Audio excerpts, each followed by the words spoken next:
This is one of 3 books that Inventory Press has published this fall. So the 2 digital ePubs, we're considering kind of a single title.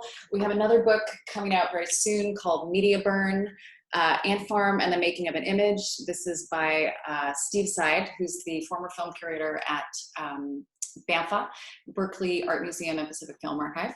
And it's an amazing, very in-depth journey looking at a very particular media event that took place in 1970, produced by Ant Farm. It basically features this Cadillac that was customized in some very interesting ways and drove through a pile of burning televisions. There's all kinds of antics that happened along the way, getting to that moment.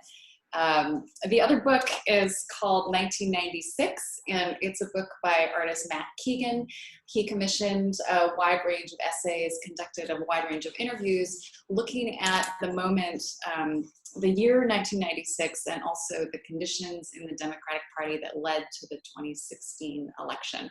So very topical, and coming very, very soon. I think in the next couple weeks, we'll be shipping this out as well. Okay, so without further ado, how did it all begin?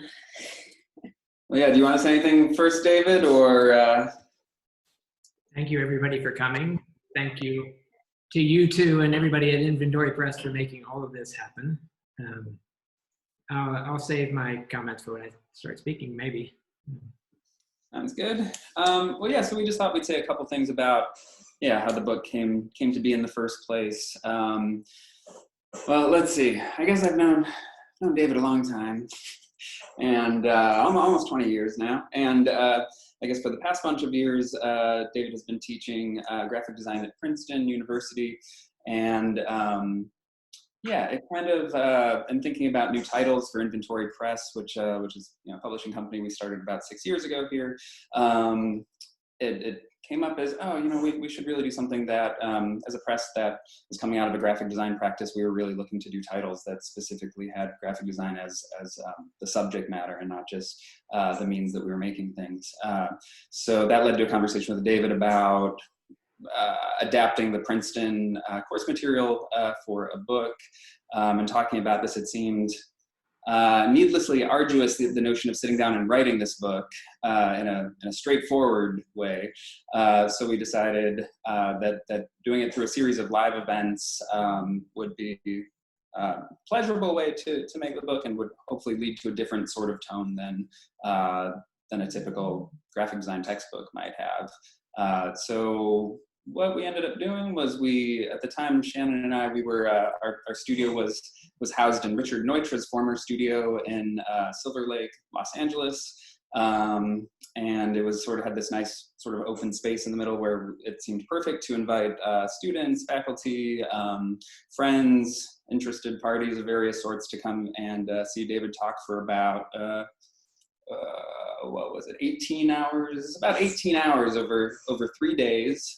His voice sounded very good on the first day. It was a bit of a rasp on the 3rd day, but we kept a steady diet of high quality juice flowing to Soothe a little bit. Yeah.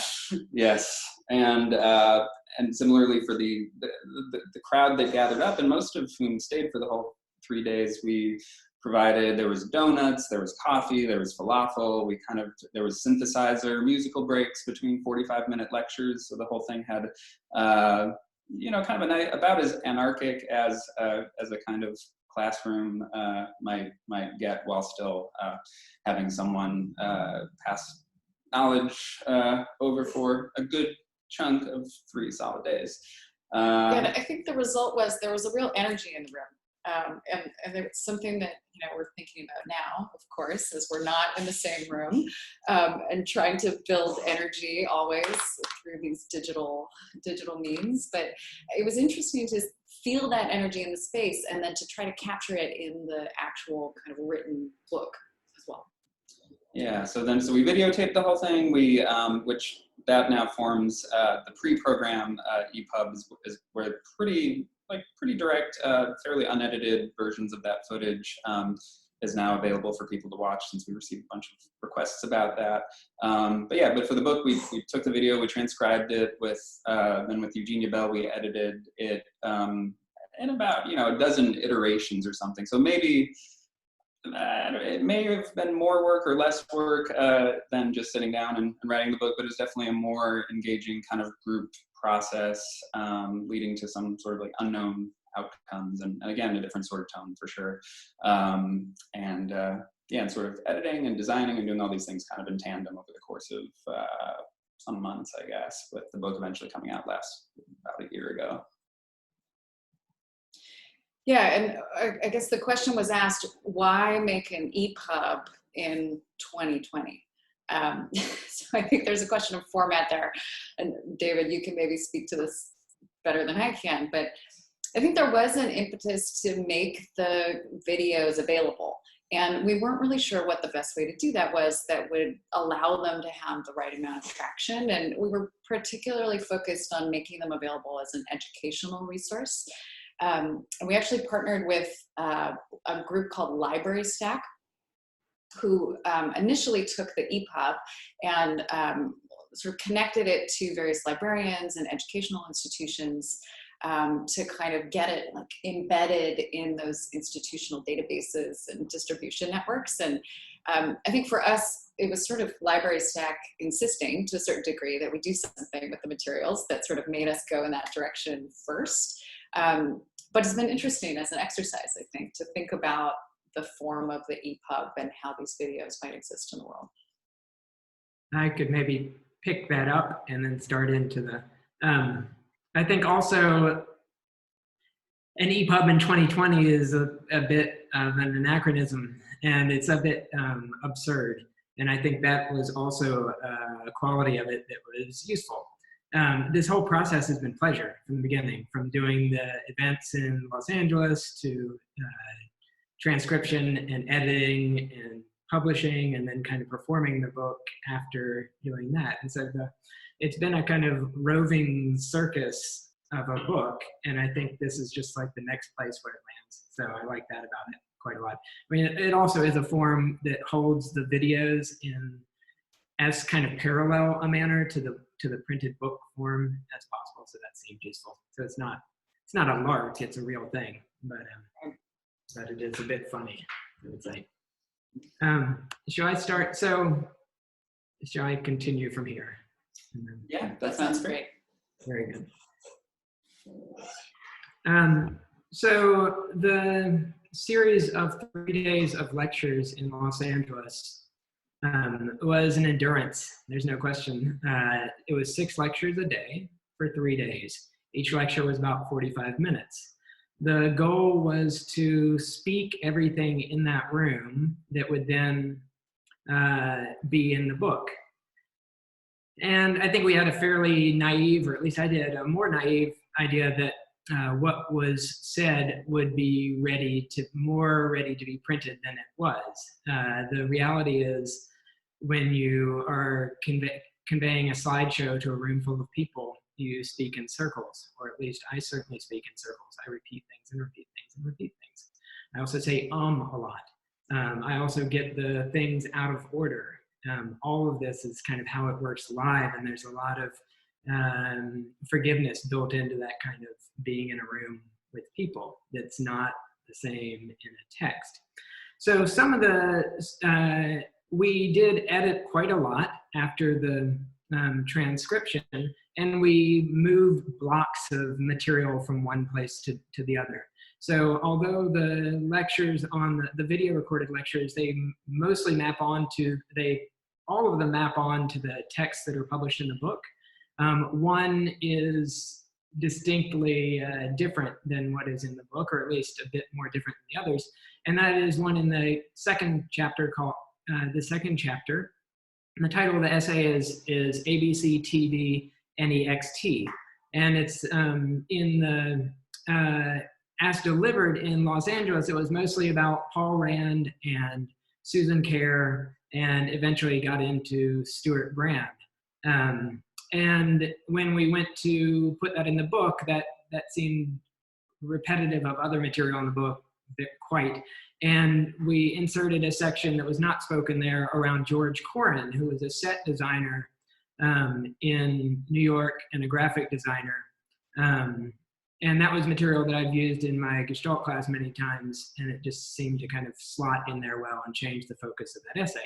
So I thought what we could do this afternoon is that I'm going to time travel back to Los Angeles in 2018 during that summer. So if you just give me a minute while I set up my time traveling. Okay, there we are. I can see, hey, Adam? Wait, hold on.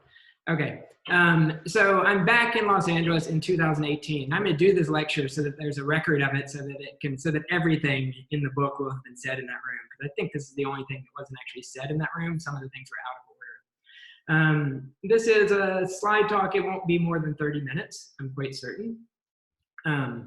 I won't have that. I'm sorry, I won't have such a distracting background on the whole time. I will do this by sharing my screen and going through a keynote very much like I would as if I was in that room. I'm going to put on a different, here, okay. So here I am. Okay, all right. I'm going to share my screen and I'll get started.